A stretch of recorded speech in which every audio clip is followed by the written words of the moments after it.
Assalamualaikum. Selamat pagi.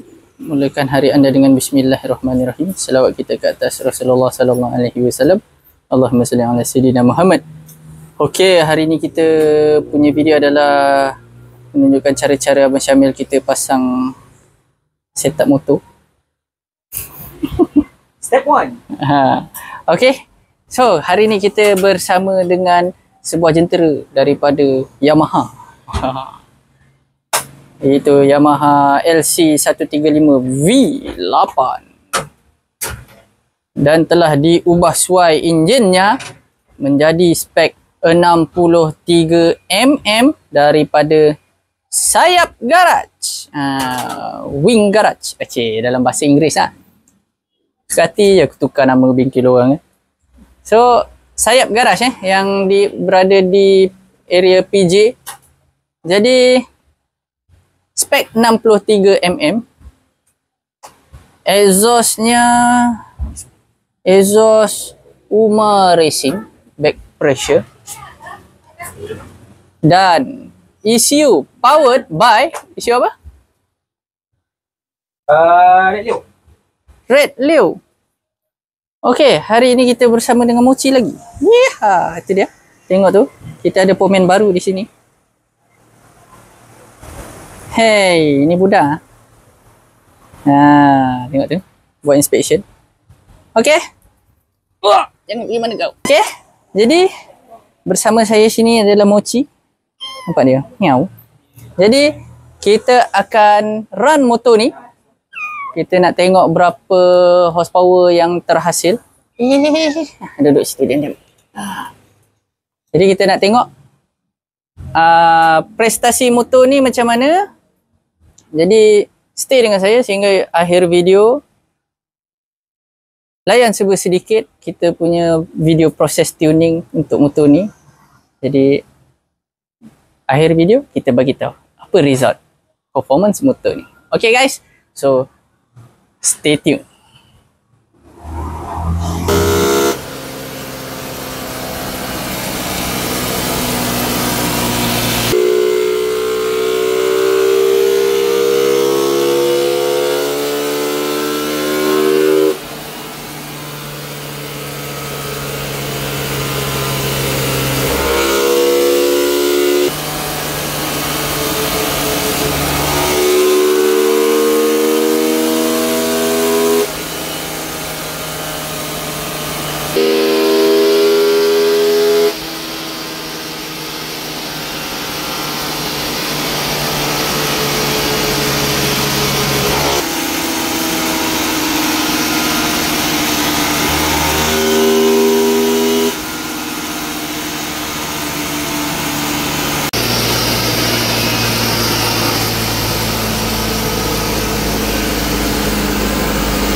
Alhamdulillah. Selesai sudah tugas kita tune. Tadi selamat pagi. Sekarang tengok dekat luar selamat malam. Jadi selesai sudah tugas kita tune untuk motor ni. Jadi kalau korang tengok tadi, biarpun dia bisu-bisu punya exhaust pun ada jugalah sejengkal api keluar kan. Jadi kita terus kepada horsepower. Horsepower yang terhasil adalah sebanyak 27.47 horsepower. Peak power dia dekat 10.88. Torque adalah 14.70 foot pound. Bukan newton meter, foot pound. Jadi kain tutup number plate yang dimasuk kat tayar. Aduh, gagal. Jadi tu pasal tayar tu, kain tu ada berminyak sikit sebenarnya. Tayar tak grip. Jadi padu tu exhaust bisu. Ujung mari orang kata. Apa pun terbaik sayap garaj kalau nak hantar motor ke bengkel dia orang, nombor ada di description box di bawah. So nombor tu nombor bengkel sayap garaj lah. Jadi kalau nak hantar motor, kontak-kontak diorang, Roger. Jadi nombor DeFi Dynalab pun ada dekat description box juga. Kalau ada sebarang pertanyaan yang anda ada soalan-soalan ataupun nak booking dyno ke apa kan, boleh kontak nombor DeFi Dynalab dekat bawah tu lah.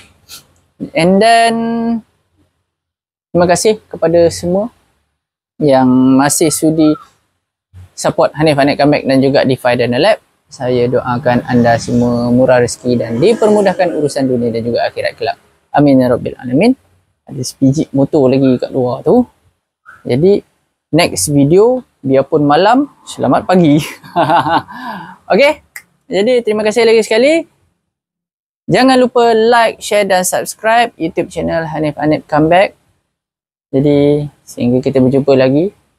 Jaga kesihatan, jaga keselamatan, jangan laju-laju atas jalan. Assalamualaikum.